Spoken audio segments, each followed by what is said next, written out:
हज़रत नूह अलैहिस्सलाम अल्लाह ताला के जलीलुल क़द्र पैगंबरों में से हैं। कुरान मजीद में आपका जिक्र कई जगह आया है और आपको अवली अज़म पैगंबरों में शुमार किया जाता है। हज़रत नूह हज़रत आदम अलैहिस्सलाम की 10वीं नस्ल से थे। आपको अल्लाह ताला ने इस वक्त नबी बनाकर भेजा जब इंसानों ने शिर्क इख्तियार कर लिया था और बदपरस्ती आम हो चुकी थी। हज़रत नूह की कौम एक मुद्दत तक तो अल्लाह की इबादत करती रही, मगर जब इनके नीक लोग वफात पा गए तो शैतान ने लोगों के दिलों में वसूसे डाले। इन नीक लोगों की याद में इनके मुजस्समे और तस्वीरें बनाई गईं। वक्त के साथ साथ इन तस्वीरों की पूजा शुरू हो गई। वक्त के साथ साथ इन तस्वीरों की पूजा शुरू हो गई। रफ्ता रफ्ता इन लोगों ने अल्लाह को भला दिया और बतों को माबूद मान लिया। यही वो वक्त था जब अल्लाह ताला ने हज़रत नूह अलैहिस्सलाम को नबुव्वत अता फरमाई ताकि वो इन लोगों को हिदायत की तरफ बुलाएं। हज़रत नूह ने लोगों को तौहीद की दावत दी और फरमाया, ऐ मेरी कौम, अल्लाह की इबादत करो, इसके सिवा तुम्हारा कोई माबूद नहीं। क्या तुम डरते नहीं?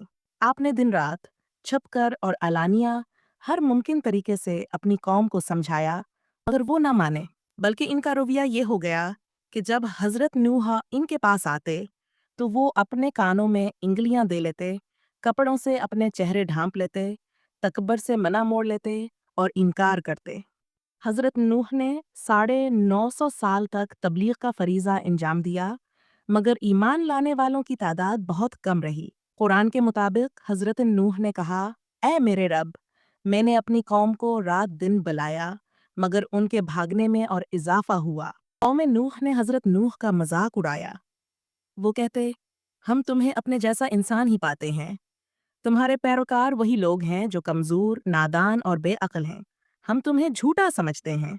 उन्होंने कहा कि अगर नूह सच्चे हैं तो कोई अजाब लाकर दिखाएं। उनके सरदारों ने कहा कि अगर नूह को ना रोका गया तो ये हमारे बतों के लिए खतरा बन जाएगा। जब हज़रत नूह को यकीन हो गया कि उनकी कौम ईमान नहीं लाएगी तो उन्होंने अल्लाह ताला से फरियाद की, ऐ मेरे रब, ज़मीन पर किसी काफिर को बाकी ना छोड़।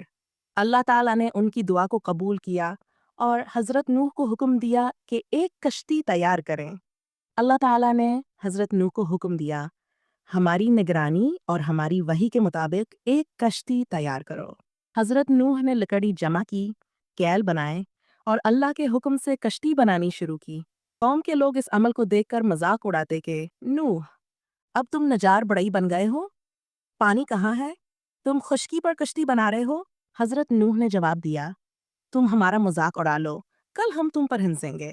तुम जल्द जान लोगे कि किस पर अजाब आता है। जब अल्लाह का हुक्म आया तो एक निशानी के तौर पर तनव्वुर से पानी उबलने लगा।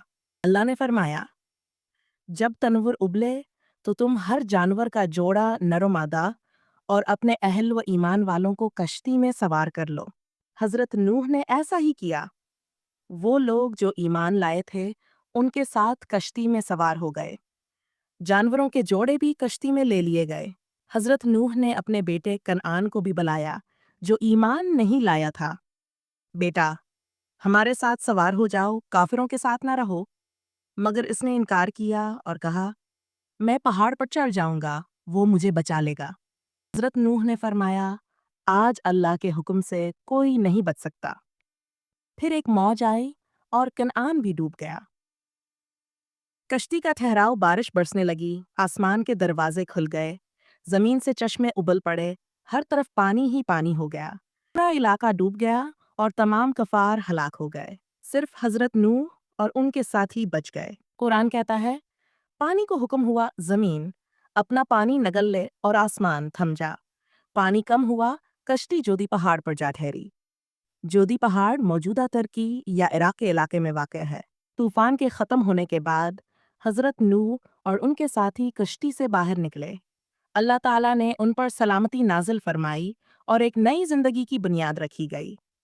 हज़रत नूह के 3 बेटे साम, हाम और याफिस से आगे नस्ल इंसानी फैली।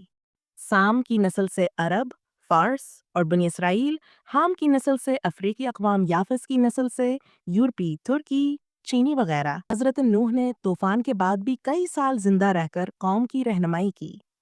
उनकी कल उम्र तकरीबन 950 साल बताई जाती है। وفات سے قبل انہوں نے اپنی اولاد کو اللہ کی عبادت، نماز، سچائی اور پرہیزگاری کی تلقین کی۔ حضرت نوح کے واقعے سے ہمیں درج ذیل سبق ملتے ہیں۔ توحید کی دعوت۔ ہر نبی نے توحید کی دعوت دی اور شرک کو سب سے بڑا گناہ قرار دیا۔ صبر و استقامت۔ حضرت نوح نے 950 سال تک صبر سے تبلیغ کی۔ ایمان کی اہمیت۔ نسبت نہیں، ایمان نجات کا ذریعہ ہے، حتیٰ کہ نوح کا بیٹا بھی ایمان نہ لانے کی وجہ سے ہلاک ہوا۔ اللہ کا عذاب۔ جب قوم نبی کی بات نہ مانے اور سرکشی کرے تو اللہ کا عذاب آ کر رہتا ہے۔ اللہ پر بھروسہ۔ حضرت نوح نے تمام طعنوں تنقیدوں کے باوجود اللہ پر یقین رکھا۔